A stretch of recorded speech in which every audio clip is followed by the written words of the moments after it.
Want to read with me? Help me start this new book.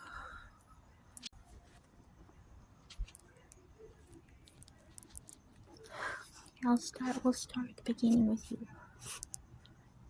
To say it was a dark and stormy night would be a gross understatement. It was colder than a witch's kiss, wetter than a spring swamp, blacker than a tax collector's heart. A sane man would have been curled up in front of a fire with a cup of mulled wine and a good willing wench.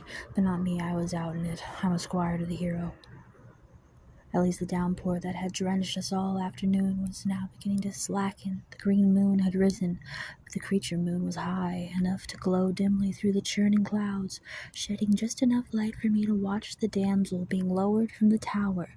Not that I could see her, well, with the rain splattering into my eyes whenever I looked up, but she was only a dim shape of swirling skirts and hair and dangling from a knotted rope.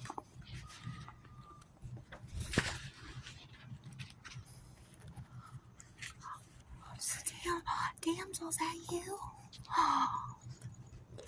Sir Michael, my employer, had tied those knots to make handfuls for the climb down. He was inside the tower now, slowly releasing the rope. The woman bounced when the knot slid over the windowsill, but the lady had the sense to brace her feet against the tower. She was doing all right. But if she slipped up and set up a screech, or if anything alerted the guards who were currently dicing on the tower's ground floor, I was going to take Tipple and ride off as fast as I could. Tipple was the fastest sounder of the two horses I was guarding, and even she wouldn't be able to move quickly in this much mud. I had seen enough of my employer in 1 week.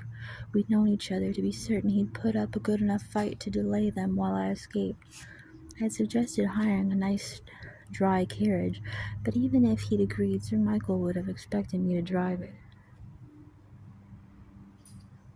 When Sir Michael first told me he'd take me as his squire, this was after he told me he was knight-errant, and I'd asked if his keepers knew he was out. He said that all proper knights-errants had trusty squires behind them. Shaken as I was at the time, I still had the sense to refrain from saying that behind him was where I intended to stay. Looking after lunatics isn't a job, I fancy. But then I didn't have much choice in the matter.